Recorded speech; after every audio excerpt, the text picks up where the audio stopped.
اگر قرآن کے سمجھنے میں ہمیں کہیں غلطی ہو رہی ہے اور وہ غلطی واضح ہو جائے تو بس مسئلہ ختم ہو گیا. جیسے ابھی یزدانی صاحب نے مجھ سے ایک سوال کیا.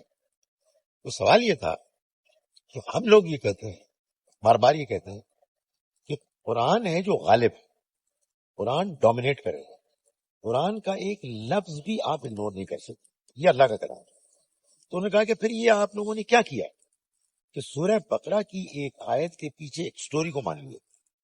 اصل میں اس میں بیان ہے کہ عرب میں سردیوں میں جب ہوتی تھی خشک سالی اور قحط کا ایک ماحول، لوگ بھوکے پیاسے ہوتے تھے، تو جو امیر لوگ تھے رؤساء، وہ شراب پیتے تھے اور جوا کھیلتے تھے، اور لوگ اکٹھے ہو جاتے تھے. اور غریب لوگ وہ جو جوا کھیلتے تھے اس میں جو جوا جیتتا تھا وہ اونٹوں کے گوشت پہ ہوتا تھا، تو پھر جو جیتتا تھا وہ اس گوشت کو بانٹتا تھا ان غریبوں کو. تو ایسے شراب پینے والے اور جوا کھیلنے والے لوگوں کو بڑی قدر کی نگاہ سے دیکھا جاتا ہے، ان کی بڑی تحسین ہوتی تھی کہ یہ بڑے زبردست لوگ ہیں. اور جو امیر لوگ ایسا نہیں کرتے تھے ان کے لیے خاص نام تھا، یہ کنجوس لوگ ہیں.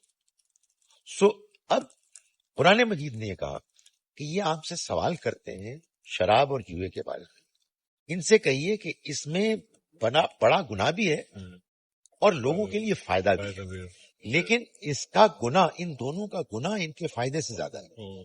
تو عامر یزدانی صاحب نے پوچھا یہ آپ نے کیا کیا، ایک سٹوری کو آپ نے قرآن میں داخل کر دیا. تو میں نے ان کو یہ کہا قرآن کا اگر ایک لفظ نہ ہوتا تو ہمیں کوئی حق حاصل نہیں تھا کہ ہم اس سٹوری کو مانتے، بلکہ ہم اس کو رد کر دیتے. اور وہ لفظ ہے نفع. یعنی ایک جگہ بیان کیا اسم و غما، ان کا گناہ کے مقابلے میں تو کوئی بر کا لفظ آنا چاہیے تھا نا، کوئی نیکی کا لفظ آنا چاہیے. اس نیکی کے لفظ کی جگہ نفع کا لفظ بیان کیا.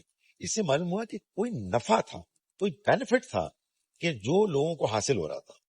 تو اب اس میں نے کہا کہ اس سٹوری کی جگہ آپ کرکٹ لیں، کچھ اور لیں. واقعہ یہ ہے کہ صرف یہی سٹوری آتی اور وہ بالکل فٹ بیٹھتی.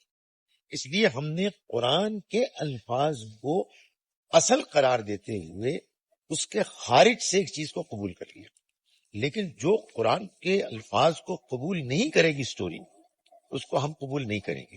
اور ہمارے قرآن کے الفاظ کو سمجھنے میں غلطی ہو سکتی ہے، اس پہ پھر گفتگو ہوگی کہ بھائی صاحب آپ بات ہی نہیں سمجھ رہے، یہ دیکھیں آیت یہ کہہ رہی. ہمارے یہاں انفارچونیٹلی یہ ہوا ہے کہ لوگوں نے سٹوریز کو قرآن پہ غالب کر دیا. ہدایت دینے کے لیے آیا تھا، آپ نے قرآن مجید کو خاموش کر دیا. یہ نہیں ہو سکتا.